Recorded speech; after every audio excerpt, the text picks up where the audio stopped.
ఓం మహాగణాధిపతయే నమః. ఓం గురుభ్యో నమః. ఓం శ్రీమాత్రే నమః. అరుణాం కరుణాతరంగితాక్షీం ధృతపాశాంకుశపుష్పబాణచాపాం అనిమాదిభిరావృతాం మయూకైః అహమిత్యేవ విభావయే భవానీం. శ్రీమాత్రే నమః. ప్రేక్షకులకి లలితాంబిక అమ్మవారి యొక్క అనుగ్రహం పరిపూర్ణంగా కలగాలని మనస్ఫూర్తిగా కోరుకుంటూ మనం ఈరోజు రవి యొక్క మార్పు మనకి ఆగస్టు 17వ తేదీ నుంచి సెప్టెంబర్ 16వ తేదీ వరకు రవి సింహరాశిలో తన ఓన్ హౌస్లోకి వెళ్తున్నాడు. కేతుతో కలిసి కూడా ఉన్నాడు. ఇది చాలామందికి మంచి ఫలితాలు ఇస్తుంది, అందులో ఎటువంటి సందేహం లేదు. కాకపోతే ఏదైనా మీ యొక్క మహాదశ అంతర్దశల్లో గనక రవి బాగోనట్లయితే మీకు రవి మీ జన్మజాతకంలో అంత బలహీనంగా ఉన్నట్లయితే మహాదశ అంతర్దశానాథుడు రవి ద్వారానే ఎఫెక్ట్ అయ్యే జాతకాలు ఉంటే తప్పితే ఈ ఇబ్బంది ఏమి ఉండదు. అయితే ఇక్కడ నేను ఎక్కడైనా నెగిటివ్ రిలేటెడ్ సంబంధించిన ఏమైనా వచ్చినప్పుడు నేను చెప్పినప్పుడు అది పరిహారం చేసుకుంటే క్లియర్ అయిపోతుంది, దానికి టెన్షన్ పడాల్సిన అవసరం లేదు. సూర్య అనుగ్రహం కోసం సూర్య నమస్కారం అంటే సూర్యుడిని నమస్కార ప్రియుడు అంటారు. సూర్య భగవానుడిని నమస్కరించుకుంటే చాలా తగ్గిపోతుంది. అయితే ఇక్కడ ద్వాదశ లగ్నాల వారికి లగ్నం తెలియని వారు రాశి చూసుకోండి. ఇక్కడ ఏమీ కన్ఫ్యూజన్ లేదు. లగ్నం తెలిస్తే ఫస్ట్ ప్రియారిటీ లగ్నానికి ఇవ్వండి. లేదండి మాకు లగ్నం తెలియదు రాశి, హ్యాపీగా రాశి చూసుకోవచ్చు. అయితే ఈ యొక్క విషయాలు చెప్తుంది నేనైనప్పటికీ కూడా చెప్పిస్తుంది సాక్షాత్ లలిత అమ్మవారిగా భావిస్తూ ఒక్కొక్క లగ్నము లేదా రాశి గురించి మనం తెలుసుకుందాం. కుంభలగ్నము, కుంభరాశి. కుంభం వారికి కనుక చూసుకున్నట్లయితే ఇక్కడ రవి సప్తమ స్థానంలో ఉన్నాడు.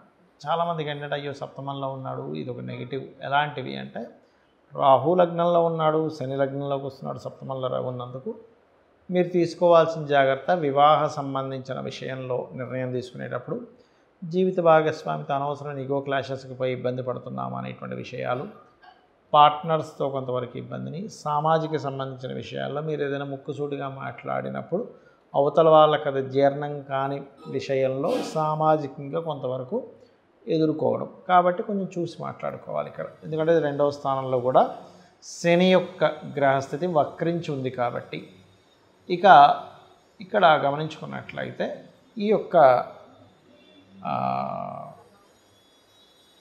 విషయంలో పర్టికులర్గా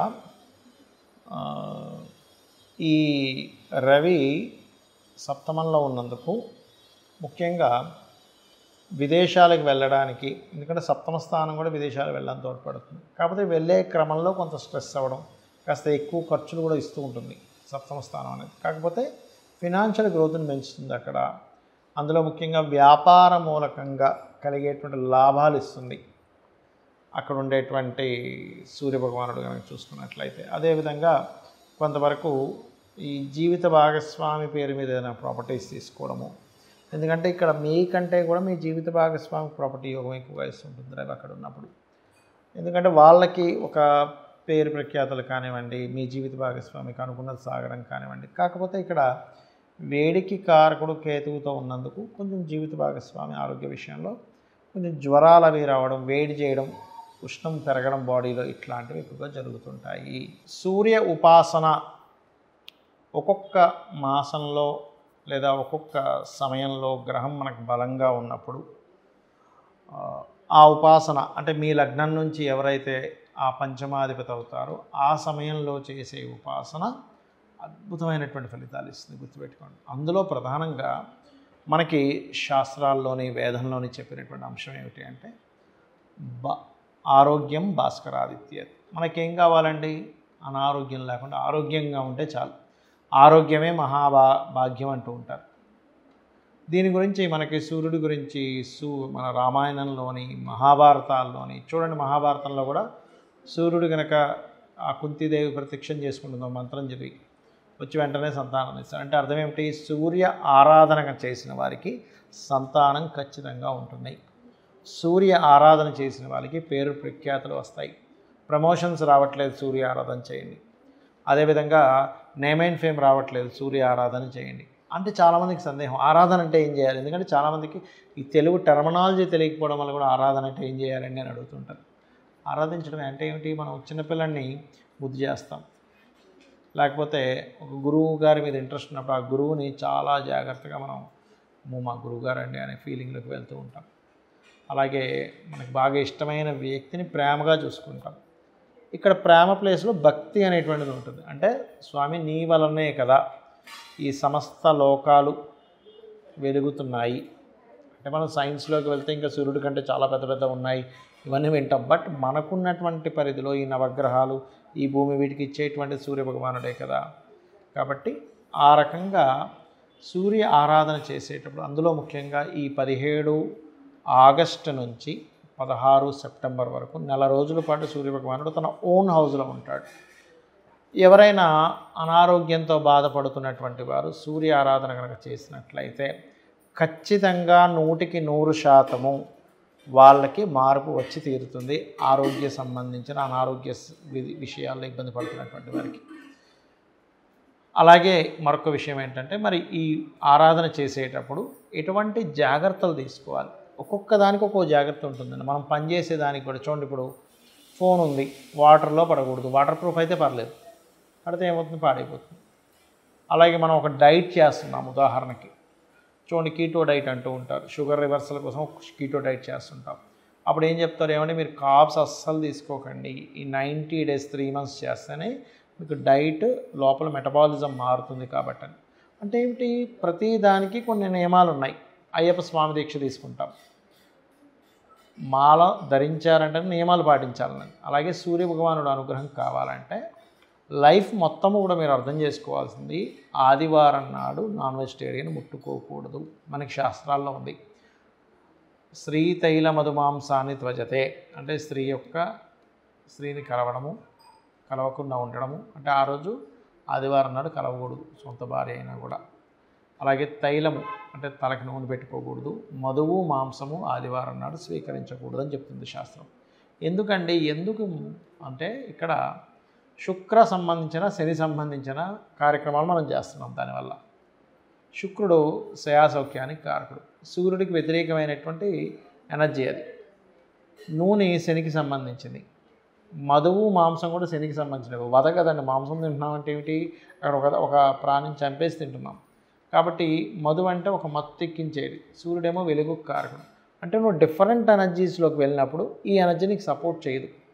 ఎలా అయితే మనం పథ్యం చేయాలంటారు, కొన్ని ఆయుర్వేదంలో ఉంటుంది, మీరు ఇవి తినకండి, ఈ వంకాయ తినకండి, ఆలుగడ్డ తినకండి, ఇది ఆ ఔషధం వాడేటువంటి వారికి. ఆ రకంగా కనుక మీరు చూసుకున్నట్లయితే అప్పుడు మీరు ఈ జాగ్రత్తలు తీసుకోవాలి. అయితే ఈ 30 రోజులు కూడా బ్రహ్మచర్యం పాటించడము, అదేవిధంగా ఎవరైతే సూర్య ఉపాసన చేస్తుంటారో వాళ్ళు ప్రత్యేకంగా నాన్ వెజిటేరియన్ తినకుండా ఉండడం, మరియు మధు తీసుకోకుండా ఉండడం చేయాలి. ముఖ్యంగా ఈ నెల రోజుల పాటు మీరు అంటే సూర్యుడిని ఆరాధించాలనుకుంటున్నానండి, పేరు ప్రఖ్యాతలు రావట్లేదు, ప్రమోషన్స్ రావట్లేదు, లేనట్లయితే మాకు, ఎందుకంటే సూర్యుడు ఒక్కొక్క రాశిలో ఇచ్చే ఫలితానికి తన ఓన్ హౌస్లో ఉన్నప్పుడు ఇచ్చే ఫలితం చాలా అద్భుతంగా ఉంటుందండి. మీరు చూడండి, ఇది గోచార పరంగా కూడా ఎలా పనిచేస్తుందంటే, మనకి ఇప్పుడు ప్రస్తుతం ఈ సంవత్సరం విశ్వవసునామ సంవత్సరానికి రవి అధిపతి ఆయన ఓన్ హౌస్లోకి వస్తున్నాడు. అంటే రాజకీయ నాయకులకి, రాజకీయ పరంగా లేనట్లయితే రాజులకి ఒక నేమ్ అండ్ ఫేమ్ రావడానికి, అలాగే కొంతమంది మార్పు చెందడానికి కూడా సహకరిస్తుంది. అదేవిధంగా మనకి గురువు కూడా నెక్స్ట్ ఒక 1-2 monthsలో కర్కాటకంలోకి వస్తాడు. అయితే ఈ రవి ఇందులోకి వచ్చినందుకు ఈ గోల్డ్ రిలేటెడ్ సంబంధించిన దాంట్లో, అంటే ఆగస్టు 17కి మారుతున్నాడంటే ఆగస్టు 17 కంటే ముందు నుంచి కొద్దిగా దాని యొక్క చేంజెస్ వస్తూ ఉంటుంది.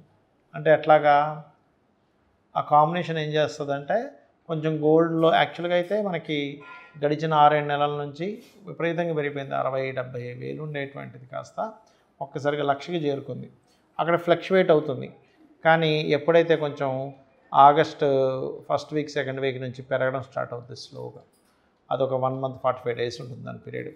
అంటే రవి కనుక పూర్తిగా సింహరాశిలోకి వెళ్ళినప్పుడు మళ్ళీ కొంచెం అప్ అవుతుంది. మళ్ళీ రవి కనుక కన్యారాశిలోకి వెళ్ళిపోయాడు మళ్ళీ అక్కడ ఆగిపోద్ది. కాబట్టి ఒక రకంగా చూస్తే కనుక సంవత్సరంన్నర పాటు ఒక దగ్గర ఆగి ఉంటుందండి. గోల్డ్ గుర్తుపెట్టుకుని ఒక ఆగి ఉంటుంది. కానీ ఈ రవి సింహరాశిలోకి ఎంటర్ అయినప్పుడు కొద్దిగా దాని ఇది పెరుగుతుంది. అదేవిధంగా కర్కాటకంలో గురువు వస్తున్నాడు. సిల్వర్ రేట్ బ్రహ్మాండంగా పెరుగుతుంది అక్టోబర్, నవంబర్ మాసాల్లో. కుజుడు తన భూతత్వ గ్రహమైనటువంటి కుజుడు భూతత్వ రాశిలోకి ఎంటర్ అయ్యాడు. కాబట్టి ఇక్కడ ల్యాండ్ రేట్స్ పెరుగుతాయి. అపార్ట్మెంట్స్ ఇవి కాదు, ల్యాండ్ రేట్స్ బాగా పెరుగుతాయి. సైన్యం, ఎందుకంటే సైన్యాధిపతి ఈ సంవత్సరం బుధుడయ్యాడు కాబట్టి సైన్యం కొంచెం తిప్పికొట్టడము, సైన్యం యొక్క అంటే మన భారతదేశానికి ప్రత్యేకంగా అనేకమైనటువంటి దేశాల నుంచి ఆర్డర్స్ రావడము, వెపన్స్ అమ్ముడుపోవడము, ఒక 20 దేశాలు దాదాపుగా మీకు పెరుగుతుంది. 20 దేశాల నుంచి మనకు ఆర్డర్స్ వచ్చాయి అంటే ఏమిటి, మనం కనుక సప్లై చేస్తే మనకు బోల్డంత సంపద పెరుగుతుంది. కాబట్టి ఆ కీర్తి సంపద దేశవ్యాప్తంగా కూడా వస్తుంది. ఈ గ్రహాల మార్పు వల్ల మీరు గనక ఈ సూర్యోపాసన కనుక చేసుకోగలిగితే ఖచ్చితంగా మీకు కూడా సూర్య అనుగ్రహం, అమ్మవారి అనుగ్రహం కలుగుతుంది. కలగాలని మనస్ఫూర్తి కోరుకుంటున్నా. శ్రీమాత్రే నమః.